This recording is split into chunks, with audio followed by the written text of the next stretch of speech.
اعوذ باللہ من الشیطان الرجیم بسم اللہ الرحمن الرحیم الحمد للہ والصلاة والسلام علی رسول اللہ لا حول ولا قوة الا باللہ رب اشرح لی صدری ویسر لی امری واحلل عقدۃ من لسانی یفقہوا قولی ربی زدنی علما۔ السلام علیکم ورحمۃ اللہ وبرکاتہ۔ عزت دار بہنیں، عزت دار بھائی، پیارے بچوں، آپ سب کا ویلکم ہے، استقبال ہے اس ہمارے عقیدہ کلاس نمبر 5 میں۔ اللہ سبحانہ تعالیٰ سے دعا کرتے ہیں کہ اللہ سبحانہ تعالیٰ ہمارے تمام حسنات کو، نیکیوں کو قبول کر، اور اللہ سبحانہ تعالیٰ ہمارے جو درجات ہے اس کو بلند کر، آمین یا رب العالمین۔ بنا تاخیر کے جو ہمارا سلسلہ ہے جو ریویژن کا، وہ پہلے کوئز حل کریں گے، اس کے بعد چھوٹی سی ریویژن کریں گے۔ لاسٹ کلاس نمبر 4 کے جو کوئز ہے اس میں آپ کے سامنے سوال تھے، اور میں انشاءاللہ آپ لوگ اس کے جواب دیکھ لیں کہ کس طرح سے آپ کے جواب صحیح تھے، یا اس کے برابر تھے، یا اس کے ملتے جلتے تھے، یا بالکل اس کے خلاف تھے۔ سب سے پہلا جو سوال تھا وہ ہم انشاءاللہ بعد میں لیں گے، عقیدہ توحید کے کیا فائدے ہیں دنیا اور آخرت میں۔ سب سے پہلے دوسرے سوال سے ہم شروع کریں گے۔ دوسرا سوال یہ تھا کہ ہمیں عقیدہ کس نے سکھلایا؟ اگر آپ دیکھیں قرآن مجید میں، آپ پوری قرآن چھان لیں، اس میں عقیدے کا نام نہیں ہے، لیکن پھر یہ عقیدہ آیا کہاں سے؟ یعنی اگر آپ پوری قرآن دیکھ لیں، پوری قرآن میں نام عقیدہ کہیں پر بھی نہیں ہے، لیکن پوری کی پوری قرآن عقیدہ توحید بیان کرتی ہے، پوری کی پوری قرآن۔ یعنی آپ جتنے احادیث اٹھا کر دیکھ لیں، احادیث میں آپ کو احادیث ہی عقیدے کے نام پر ہے۔ یعنی آپ اگر دیکھ لیں کہ قرآن میں اگر کوئی ہم سے بھی سوال کر لے کہ عقیدہ آپ پڑھتے ہو، یہ سارا سب کچھ ہے، چلے نماز ہے، نماز کا علم، روزے کا علم، زکوٰۃ کا علم، حج کا علم، عمرے کا علم، عبادت کا علم، دعاؤں کا علم، چلے ٹھیک ہے، لیکن یہ عقیدہ کا علم جو سیکھ رہے ہو، عقیدے کا علم تو قرآن مجید میں اس کا نام ہی نہیں ہے۔ لیکن ہم ان کو جواب دیں گے کہ پوری کی پوری قرآن عقیدہ بیان کرتی ہے، پوری کی پوری قرآن ہی عقیدہ ہے۔ کیسا عقیدہ ہمیں رکھنا ہے، کون سا عقیدے سے انسان جنت میں جائے گا، کون سے عقیدے سے انسان جہنم میں جائے گا، یہ پوری کی پوری قرآن بیان کرتی ہے۔ ایک نہیں، کئی احادیث ہیں۔ اگر آپ دیکھیں تو سورہ اخلاص، قل هو اللہ احد، عربی جاننے والے کو بھی پتہ چل جائے گا کہ احد کے معنی کیا ہے۔ احد کے معنی ایک، اللہ ایک ہے، اس کے ساتھ کوئی شریک ہی نہیں۔ قل هو اللہ احد، اور اس کے بعد آخری میں پھر احد، یعنی اس کے برابر کوئی ہے ہی نہیں۔ سورہ اخلاص میں، سورہ اخلاص پوری کی پوری اللہ سبحانہ تعالیٰ کی توحید بیان کرتی ہے، اللہ سبحانہ تعالیٰ کا حسب و نسب بیان کرتی ہے۔ اللہ کا نہ کوئی اولاد ہے، نہ کوئی وہ خود کسی کی اولاد ہے، نہ اس کو کسی کی ضرورت ہے، نہ کوئی اس کی مدد کر سکتا ہے۔ یعنی آپ دیکھ لیں، یعنی کہ پوری کی پوری قرآن عقیدہ بیان کرتی ہے۔ یہ عقیدہ ہمیں کس نے سکھلایا؟ اللہ نے سکھایا۔ یعنی جو قرآن میں، احادیث میں ہے، اب ہم پر فرض ہے کہ یہی صحیح عقیدے کو ہم سیکھیں، اس کی دعوت کو عام کریں۔ یعنی ہمارے لیے ضروری ہے کہ ہم اس کو سیکھیں، عمل کریں، پھر اس کے بعد لوگوں کو اس کی دعوت بھی دیں، کیونکہ لا علمی میں لوگ جہنم میں چلے جاتے ہیں، صحیح عقیدہ نہیں رکھنے کی وجہ سے، اللہ کے سوا کسی اور کو شریک کرنے کے لیے یا کر بیٹھتے ہیں، یا ان کو مانتے ہیں، اللہ کو چھوڑ کر کسی اور سے مدد مانگتے ہیں، بیٹا مانگتے ہیں، صحت مانگتے ہیں، اس کی وجہ سے وہ شخص ہمیشہ ہمیشہ کے لیے جہنم میں چلا جاتا ہے۔ سوال نمبر 3 اور 4 دونوں کو ایک ساتھ ملا کر لیں گے۔ کیا ہماری فرشتوں سے ملاقات ہوتی ہے؟ کیسے ہم فرشتوں سے مل سکتے ہیں؟ ابھی ہمارے عمل پر ہے کہ انسان چاہے تو گھر میں فرشتوں کو بلائے، یا پھر انہیں آنے سے انکار کر دے، یہ ہمارے اوپر۔ یعنی پہلے بھی ہے اور آج جمعہ بھی ہے، یعنی ہر جمعہ میں فرشتے دروازے کے پاس بیٹھتے ہیں، لوگوں کی انٹری لکھتے ہیں، کون آیا، کون اندر آیا، کون مسجد کے جلدی آیا، کون جلدی گیا، یہ سارا سب کچھ وہ لکھ رہے ہیں۔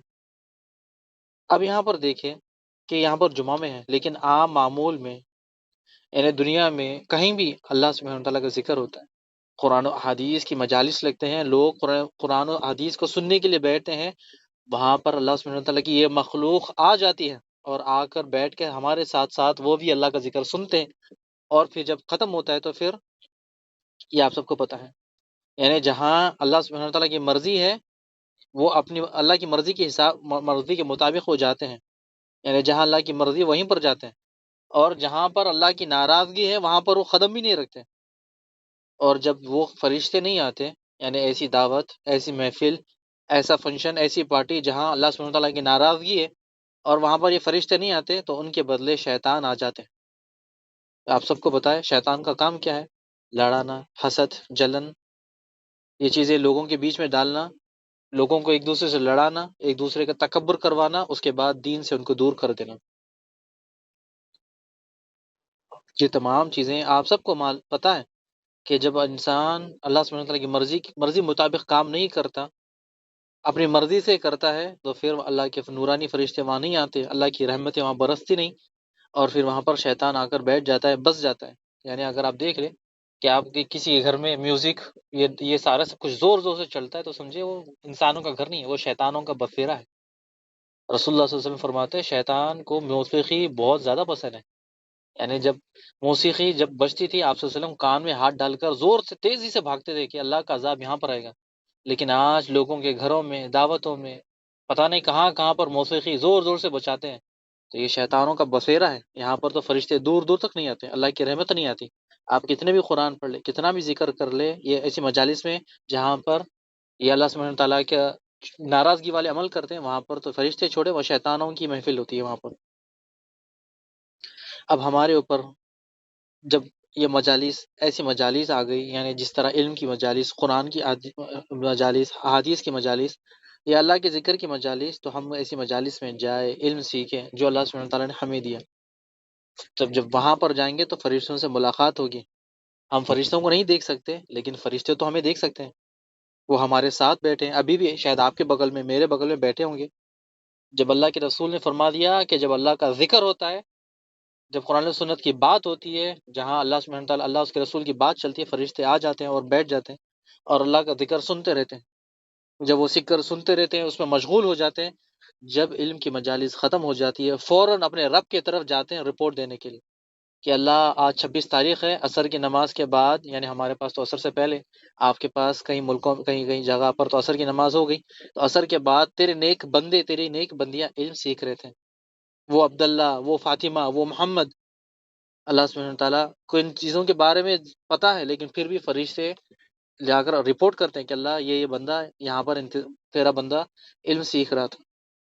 اللہ سبحانہ تعالیٰ جب ہماری مجلس ختم ہوگی، فرشتے اپنی زبان پر آپ کا میرا نام لے کر جا کے اپنے رب کو، ہمارے رب خالق کو جا کر بتائیں گے کہ اللہ یہ مجالس میں بیٹھے تھے اور تیرا ذکر کر رہے تھے، یہ عقیدے والی کلاس پڑھ رہے تھے، کون کون؟ یہ عبداللہ، یہ فہد، یہ محمد، یہ فیصل، یا پھر ابو بکر، یا پھر اور کون کون، یعنی ایک ایک آپ دیکھ لیں، سب کے نام دیکھ لیں۔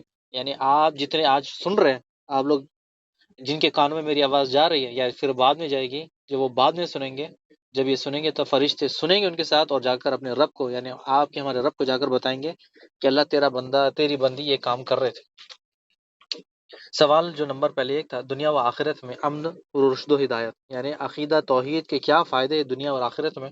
پچھلے کلاس میں ہم پڑھ کر آئے تھے کہ جو شخص ان سب، یعنی اگر انسان ہو یا جن ہو، تمام لوگ، ان جنوں میں سے یا انسانوں میں سے، اگر اس نے اپنے آپ کو شرک سے پاک نہیں رکھا، تو پھر یہ بندہ ہمیشہ ہمیشہ کے لیے جہنم۔ یعنی جو شخص انسان ہو یا جن اپنے آپ کو شرک سے پاک رکھتا ہے، شرک نہیں کیا، وہ جنت میں جائے گا، اسی کے لیے دنیا اور آخرت میں امن ہے۔ ٹھیک ہے، تو آپ کو یہ امید ہے کہ آپ کو پچھلے بار جو ہمارے سیشنز ہیں، ایپیسوڈس ہیں، وہ کلاس ہم سن رہے ہوں گے، ایک دو دوبارہ، 3 سے 4 جب آپ سنیں گے تو آپ کو سمجھ میں آئے گا، ورنہ آپ اچانک سے بیچ میں سنو گے کہ عقیدہ کس کو کہتے ہیں تو پتہ نہیں چلے گا۔ یعنی جو شخص، چاہے وہ جن ہو یا انسانوں میں سے، اپنے آپ کو اس نے شرک سے پاک رکھا، شرک نہیں کیا، اسی کے لیے دنیا میں اور آخرت میں امن و سکون ہے۔ جو کلاس نمبر 1 میں ہم نے پہلے پڑھ کر آیا تھا کہ دنیا و آخرت میں کیا فائدے ہیں، یعنی عقیدہ توحید سے، صحیح عقیدہ رکھنے سے انسان کی دنیا بھی سنور جاتی ہے اور آخرت بھی سنور جاتی ہے۔ یعنی جب ہم اللہ پر بھروسہ اور اس پر یقین کرتے ہیں، تب دل میں کسی کا ڈر ہی نہیں ہوتا سوائے اپنے رب کے، سوائے رب کائنات کے۔ یعنی دنیا میں کوئی شخص، کوئی شے آپ کا کچھ بگاڑ ہی نہیں سکتی، کوئی آپ کا نقصان کر ہی نہیں سکتا۔ یعنی آپ کا چاہے دنیا میں تھوڑا سا مال لے لے، چلے 1,000، 1,00,000، 10,00,000، 10 کروڑ، لیکن جب ہمارے سینے میں عقیدہ، صحیح عقیدہ موجود ہو، یہ سب سے بڑی نعمت ہے دنیا کی سب سے بڑی نعمت ہے۔ یہ تو دنیا کا مال تھا، وہ لے کر گیا، اللہ سبحانہ تعالیٰ نے اسے ذریعہ بنایا تاکہ آپ کے درجے بلند کرے، لیکن وہ تو جہنم میں جائے گا، لیکن آپ کا فائدہ تو کر کے چلا گیا۔ یعنی یہ خوشی ہے، یعنی یہ امن ہے، دنیا میں بھی امن اور آخرت میں بھی امن۔ یعنی اگر آپ کے ساتھ کوئی دھوکہ کرتے تو آپ کیا کہتے ہو؟ حسبنا اللہ و نعم الوکیل، کہ اللہ سبحانہ تعالیٰ کافی ہے، اللہ سبحانہ تعالیٰ کو وکیل بناتا ہوں تیرے خلاف۔ تو جب اللہ سبحانہ تعالیٰ کو ہم نے وکیل بنا دیا تو پھر قیامت والے دن حساب کتاب ہوگا، وہ تو جائے گا جہنم میں، چاہے ہمارے گناہ لے لے، اس کے نیکیاں ہم لے لیں گے اور ہم جنت میں جائیں گے، اور وہ کہاں جائے گا؟ جہنم میں۔ لیکن یہ کب ہوتا ہے؟ جب ایمان سچا خالص عقیدہ دل میں بسا ہو، رچا ہو، تب امن سکون دنیا اور آخرت میں، ٹھیک ہے؟ جب وہ دنیا میں بھی امان ہے اس کے لیے اور آخرت میں بھی، لیکن ضروری ہے کہ اس کا عقیدہ صحیح ہو، جیسا قرآن سنت میں، جیسا ہم پڑھ رہے ہیں، جیسا قرآن مجید میں اور رسول اللہ صلی اللہ علیہ وسلم کی احادیث میں موجود ہو۔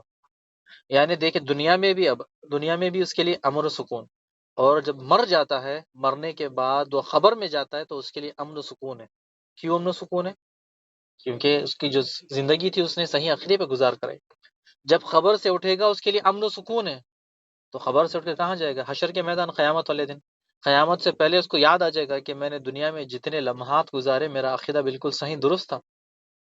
جب قیامت سے پہلے جب یہ سارا سب کچھ اس کی زندگی بالکل صحیح گزاری جس طرح اللہ اس کے رسول نے بتائی، پھر اس کے لیے امن و سکون ہے۔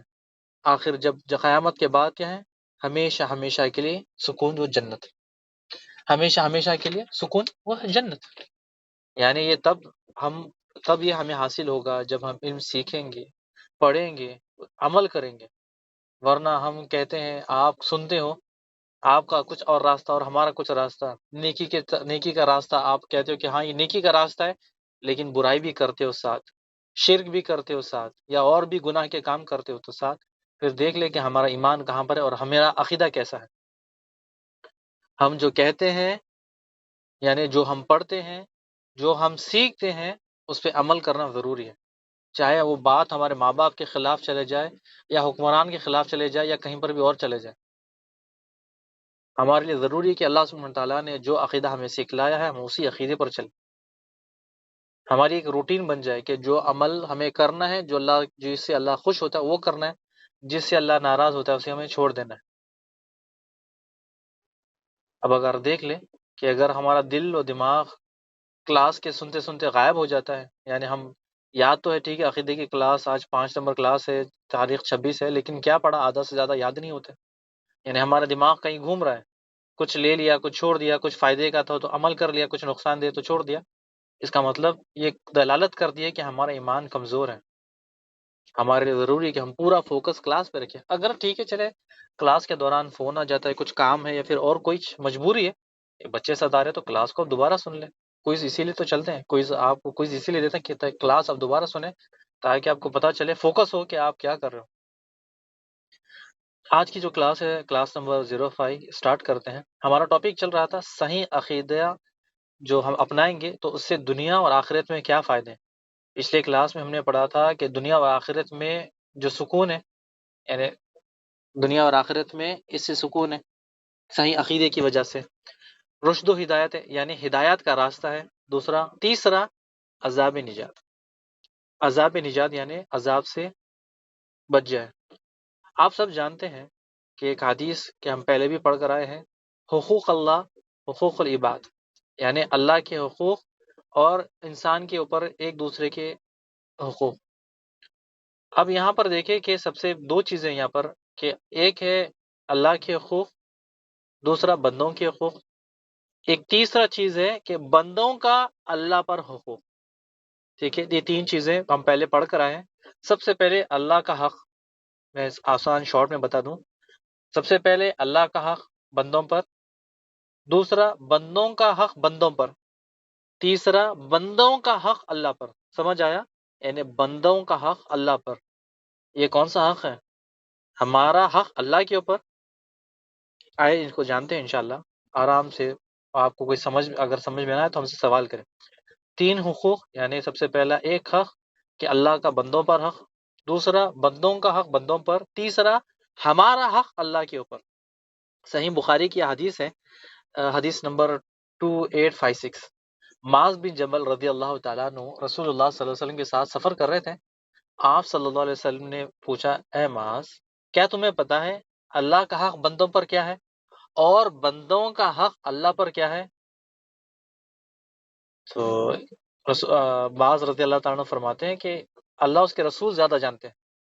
یعنی حدیث کا پہلا ٹکڑا سنیں کہ کیا تھا کہ رسول اللہ فرماتے ہیں کہ اللہ کا حق بندوں پر کیا ہے، کہ یہ حق کہ بندہ اللہ کی عبادت کرے، اس کے ساتھ کسی کو شریک نہ ٹھہرائے.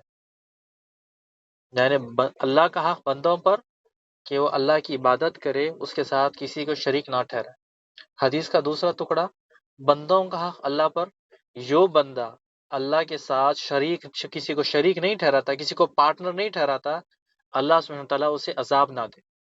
یعنی اللہ کے اوپر یہ حق ہے کہ بندہ جب اللہ کے ساتھ اللہ کے ساتھ کسی کو شریک نہیں ٹھہراتا تو پھر اللہ سبحانہ وتعالیٰ اسے عذاب نہیں دے گا. یہ حق ہے اللہ کے اوپر، بندوں کا حق. سمجھ آیا؟ یعنی اگر کوئی اللہ سبحانہ وتعالیٰ کے ساتھ کسی کو شریک ٹھہراتا ہے، یعنی تمام امیدیں اللہ کو چھوڑ کر کسی اور سے مانگتا ہے، تمام امیدیں کسی اور سے ہیں، تمام مددیں اللہ کو بھی مانگتا ہے، دوسروں سے بھی مانگتا ہے، دعا اللہ سے بھی کرتا ہے، دوسروں سے دعا کرتا ہے، شفا اللہ کو بھی مانگتا ہے اور دوسروں کو بھی مانگتا ہے. یعنی عبادت اللہ کی بھی کرتا ہے، دوسروں کی عبادت کرتا ہے، اللہ کو بڑا مانتا ہے، دوسروں کو بھی بڑا مانتا ہے، سجدہ اللہ کو بھی کرتا ہے، دوسروں کے سامنے بھی سجدے کے لیے گر جاتا ہے، تو پھر اس نے اللہ کے ساتھ شریک کیا. وہ شخص تمام امیدیں، مدد، دعا، شفا، عبادت، تمام چیزیں اللہ سبحانہ تعالیٰ کی اللہ کے ساتھ خاص رکھتا ہے، کسی کی عبادت میں، کسی شے میں اللہ کے ساتھ شریک نہیں ٹھہراتا، پھر اللہ سبحانہ تعالیٰ کا حق ہے، بندے کا حق ہے اللہ کے اوپر کہ وہ اس کو سزا نہ دے، اسے جنت میں ڈالے. یعنی اللہ سبحانہ تعالیٰ اسے جہنم سے بچا دے. یہ ہے بندوں کا حق اللہ کے اوپر. اللہ سبحانہ تعالیٰ اس بندے کو عذاب سے نجات دے گا، اور تبھی ہوگا جب صحیح عقیدہ ہمارا ہوگا. یعنی جب اگر عقیدہ ٹھیک ہوگا تو پھر یہ عقیدہ سبب ہے عذاب سے نجات کا. یعنی صحیح عقیدہ دنیا اور آخرت میں ہم جو فائدے پڑھ رہے تھے، تیسرا یہی تھا کہ عذاب سے نجات، صحیح عقیدے سے عذاب سے نجات. چوتھا ہمارا فائدہ دنیا اور آخرت میں ہمیشہ ہمیشہ کی نعمتوں بھری جنت.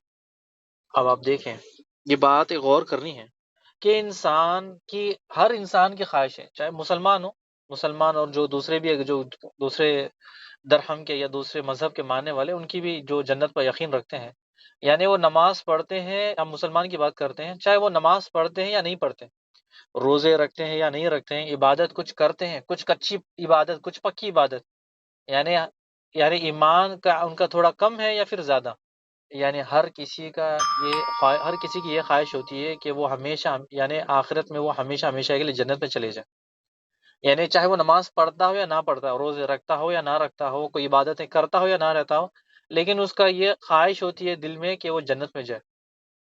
اسی شخص کے لیے رسول اللہ صلی اللہ علیہ وسلم کی حدیث ہے، صحیح بخاری کی حدیث نمبر 3435، آپ فرماتے ہیں صلی اللہ علیہ وسلم، جس نے گواہی دی اللہ کے سوائے کوئی معبود نہیں، وہ ایک ہے، اس کا کوئی شریک نہیں، محمد صلی اللہ علیہ وسلم اللہ کے رسول ہیں، عیسیٰ علیہ السلام اللہ کے رسول، اللہ کے بندے ہیں، مریم علیہ السلام اللہ کی بندی ہیں، جنت حق ہے، جہنم حق ہے. اب اس نے جو کچھ بھی عمل کیا، آخر کار یہ جنت میں ڈالا جائے گا. اللہ چاہے تو اسے گناہوں کی وجہ سے اس کو عذاب دے، یا اللہ چاہے تو اپنی مرضی سے اسے معاف کر دے. یعنی جب بندہ ان تمام چیز کی گواہی دیتا ہے، اللہ کی گواہی دیتا ہے، محمد صلی اللہ علیہ وسلم کی گواہی دیتا ہے، عیسیٰ علیہ السلام کی گواہی دیتا ہے، مریم علیہ السلام کی گواہی دیتا ہے، جنت حق ہے، جہنم حق ہے، یہ باتوں پر گواہی دیتا ہے، اور اس باتوں پر اس کا عقیدہ بس گیا، ٹھہر گیا، رک گیا، کوئی ملاوٹ نہیں، تو پھر اللہ سبحانہ تعالیٰ اس بندے کو ہمیشہ ہمیشہ کے لیے جنت میں ڈالتا ہے. یعنی اس حدیث سے پتہ چلتا ہے کہ انسان کتنا بھی بڑا گناہ گار ہو، لیکن اگر اس کا عقیدہ صحیح ہو تو ہمیشہ ہمیشہ کے لیے جنت. چاہے وہ نماز پڑھتا ہو یا نہیں پڑھتا ہو، چاہے کوئی عمل کرتا ہو نہیں کرتا ہو، لیکن جنت. لیکن ضروری ہے کہ جو عمل ہے، عمل کیا ہے؟ صحیح عقیدہ. اب ایسا نہ ہو کہ اس حدیث میں نے آپ کے سامنے رکھی، صحیح بخاری کی 3435، کہ معاذ بن جبل شاید غالباً اس کے راوی ہے، وہ کہتے ہیں کہ اللہ کے رسول، کیا میں ان باتیں جا کے بتا دوں؟ شاید ابو غالباً مجھے نام یاد نہیں ہے صحابی کا. تو جب پوچھتے ہیں کہ اللہ کے رسول، کیا میں خوشخبری دے دوں جا کر کہ لوگ ان باتوں کی گواہی دے دیں اور جنت میں چلے جائے؟ رسول اللہ نے منع کیا، کہا کہ نہیں، کہ لوگ پھر عمل کرنا بند کر دیں گے، عمل نہیں کریں گے اور سوچیں گے کہ بس گواہی دے دے اور جنت میں چلے جائیں. نہیں، ایسا نہیں. ہمیں گواہی بھی دینا ہے اور عمل بھی کرنا ہے. یعنی آپ دیکھیں کہ انسان لا الہ الا اللہ پڑھ بھی لیتا ہے اور نماز نہیں پڑھتا تو پھر کافر ہو جاتا ہے. کہ اگر انسان لا الہ الا اللہ پڑھ لیتا ہے، روزوں کا انکار کرتا ہے، کافر ہے. انسان لا الہ الا اللہ پڑھ لیتا ہے، قرآن پر عمل ہی نہیں کرتا تو پھر دیکھو قرآن کا عمل نہیں کرتا، قرآن کے خلاف جا کر کام کرتا ہے، یعنی اللہ کے ساتھ شریک ٹھہرا تو پھر کافر. ضروری ہے کہ ہمارا وہ عقیدہ، ہم جو عقیدہ ہو جو اللہ اس کے رسول نے سکھایا، اور جو پھر ہم گواہی بھی دیں اور عمل بھی کریں، تب ہمارے لیے، تب اللہ سبحانہ وتعالیٰ جنت کے دروازے کھول دے گا اور اللہ سبحانہ وتعالیٰ چاہے ہمارے گناہ معاف کر دے. آگے ایک اور حدیث آ رہی ہے، میں انشاءاللہ آپ کو بتاتا ہوں. پانچواں فائدہ، دنیا اور آخرت میں صحیح عقیدے کی وجہ سے اللہ سبحانہ تعالیٰ کی ایک بہت زبردست حدیث ہے. یعنی اللہ سبحانہ تعالیٰ خود فرماتا ہے حدیث قدسی میں، حدیث قدسی ہے یہ. یعنی پانچواں فائدہ، دنیا اور آخرت میں صحیح عقیدے کی وجہ سے اللہ سبحانہ تعالیٰ حدیث قدسی میں فرماتا ہے، اور آپ صلی اللہ علیہ وسلم ہمیں بتاتے ہیں کہ اے آدم کے بیٹے، یعنی اللہ فرماتا ہے اے آدم کے بیٹے، جب تم مجھ سے دعا کرتے رہتا ہے میں تیری بخشش کرتا رہتا ہوں، چاہے تیرے گناہ کتنے بھی زیادہ کیوں نہ ہو جائے، مجھے کسی بات کی پرواہ نہیں اور نہ مجھے کوئی ڈر ہے. اے آدم کے بیٹے، اگر تیرے گناہ زمین سے لے کر آسمان تک چھو لے، بے شک میں بخشش کروں گا. جب تم بخشش طلب کرے میں تجھے معاف کروں گا، مجھے کسی بات کی پرواہ نہیں اور نہ مجھے کسی کا ڈر ہے. اے آدم کے بیٹے، اگر تو زمین بھر کر بھی، جتنی زمین ہے اتنے بھر کر بھی گناہ لے کر آئے، پھر بھی مجھ سے معافی طلب کریں، لیکن میرے ساتھ اگر کسی کو شریک نہیں ٹھہرایا تو میں تیری مغفرت کر دوں گا.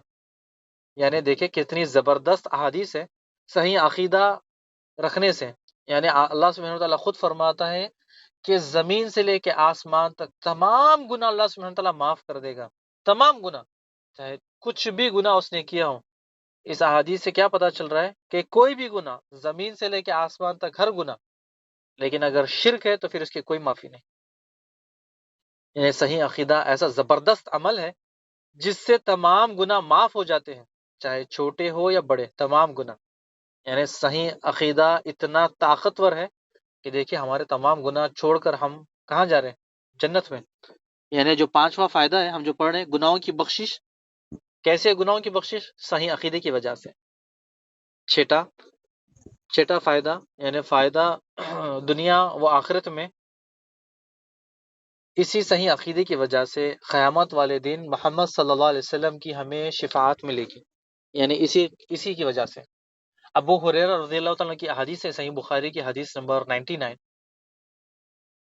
ابو ہریرہ رضی اللہ تعالیٰ فرماتے ہیں کہ یا رسول اللہ صلی اللہ علیہ وسلم، وہ کون شخص، خوش نصیب شخص ہوگا جسے آپ کی شفاعت ملے گی قیامت والے دن؟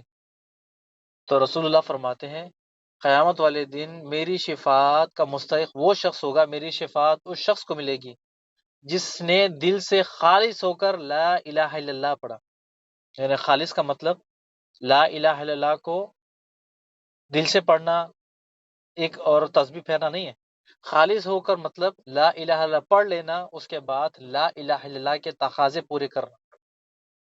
یعنی ہم پہلے پڑھ کر آ چکے ہیں لا الہ الا اللہ کے تقاضے پہلے پڑھ کر آئے ہیں ہم، انشاءاللہ دوبارہ اس کو آگے جا کے اسی میں دہرائیں گے انشاءاللہ. جو شخص دل سے لا الہ الا اللہ پڑھتا ہے تو اس کے لیے میری شفاعت ہوگی قیامت والے دن.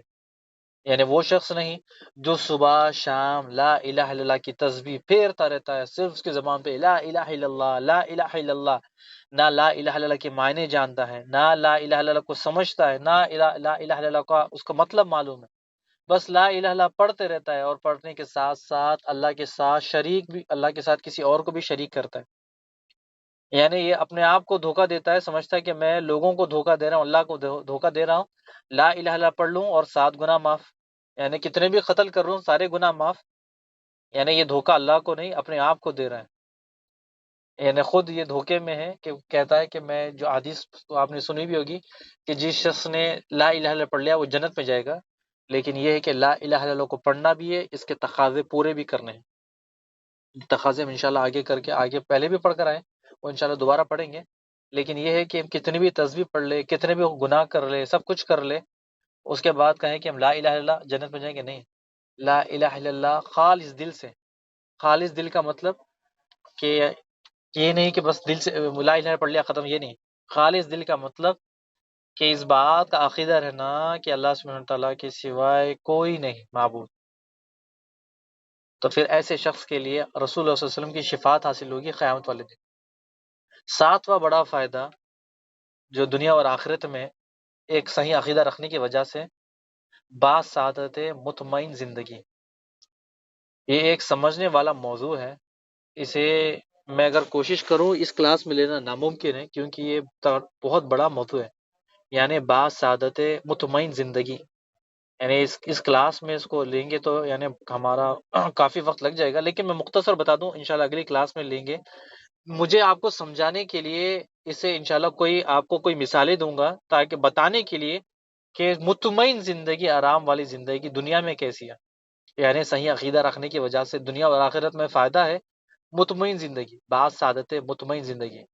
یعنی اگر دیکھ لیں، کچھ مثالیں میں آپ کے سامنے اگلے سیشن میں رکھوں گا کہ انسان کتنا بھی عمل کر لے، چاہے وہ مسلمان ہو یا پھر کافر ہو، تو جب مسلمان ہوگا تو اس کے کام آئے گا، اگر کافر ہے تو اس کے لیے کوئی عمل نہیں، یعنی ان کے لیے کوئی فائدہ نہیں۔ اگر میں مثال ابھی لے لوں اس کو انشاءاللہ، پھر نہیں تو میں ابھی شاید ہو سکتا ہے کہ وقت بہت زیادہ ہو جائے گا، کیونکہ یہیں پر ہمارے تقریباً 26-27 منٹ ہو گئے، ورنہ پھر یہ نہ ہو کہ کلاس لمبی ہو جائے، آپ لوگ کہے کہ بھائی کلاس تو لمبی ہو رہی ہے، ہم زیادہ بور ہو رہے ہیں۔ لیکن یہ ٹاپک اتنا زبردست ہے، اگر آپ بھائی بہن بچے سمجھ جائے نا، تو بس ہمارا دنیا میں رہنے کا جو انداز ہے وہ بالکل بدل جائے گا۔ یعنی ہم دوسروں کو جو آئیڈیل سمجھتے ہیں نا، وہ ہمارا جو نظریہ ہے نا وہ بدل جائے گا، اگر اس ٹاپک کو ہم سمجھ جائیں۔ لیکن اس ٹاپک کو انشاءاللہ اگلے ایپیسوڈ میں لیں گے، ایپیسوڈ 6 میں، کیونکہ یہ کافی سمجھنے والا ہے، اور مجھے کافی آپ کو مثالیں دینے ایک ایک شخص کی، ایک ایک شخص کی۔ اگر دنیا میں ایک ایک کچھ مثالیں لے کر آتا ہوں آپ کے سامنے، ان کی مثالیں بھی دوں گا آپ کو، ان کے پیسے بھی بتاؤں گا، اور دنیا میں وہ کیا کام کرتے وہ بھی بتاؤں گا، تو یہ ان کو سمجھنے کے لیے اور آپ کو سمجھانے کے لیے مجھے بھی وقت چاہیے۔ لیکن جب آپ سمجھو گے نا، تو پھر آپ کا دنیا میں گزرنے والا جو وقت ہے نا، وہ بہت بہترین وقت گزرے گا۔ یعنی اب دنیا میں ہمارے لیے جو فائدہ ہے، ان لوگوں کو دیکھ کر، ان کو دیکھ کر اپنی آخرت کیسے ٹھیک کریں، دنیا میں ہم کیسا فائدہ اٹھائیں، آخرت میں کیسا فائدہ اٹھائیں، ان کو دیکھ کر۔ تو انشاءاللہ اس ٹاپک کو میں انشاءاللہ اگلے ایپیسوڈ میں، اگلی کلاس میں لوں گا، کلاس نمبر 6 میں۔ یہ ٹاپک آپ یہ یاد رکھیں کہ سعادت مطمئن زندگی، یہ بڑا سمجھنے والا موضوع ہے، بڑا خطرناک، بڑا حساس موضوع ہے۔ انشاءاللہ اس کو ہم انشاءاللہ اگلے کلاس میں لیں گے کہ جو مسلمان دنیا میں مال خرچ کرتا ہے اس کے لیے کیا فائدہ، اور جو کافر بھی دنیا میں مال خرچ کرتا ہے اس کے لیے کیا فائدہ۔ انشاءاللہ وہ ہم اگلے کلاس میں لیں گے، کیونکہ یہاں پر وقت بہت زیادہ ہو جائے گا اس کو سمجھانے کے لیے، ایک ایک مثالیں دینے کے لیے۔ میرے پاس تو مثالیں بہت موجود ہیں، میں ایک گوگل سے نکالوں آپ کو سامنے پیش کر دوں اسکرین شاٹ پر، یا اسکرین بورڈ پر شو کر دو، لیکن جب زیادہ وقت ملے گا آپ کو سمجھانے کے لیے مجھے اچھا لگے گا، اور جب آپ سمجھو گے تو آپ کو ڈھیر سارا فائدہ ہوگا۔ بارک اللہ فیک و جزاکم اللہ خیر۔ اللہ سبحانہ تعالیٰ آپ لوگوں کو خوش رکھے، اور اللہ سبحانہ تعالیٰ آپ کے تمام نیکیوں کو قبول کرے، آمین یا رب العالمین۔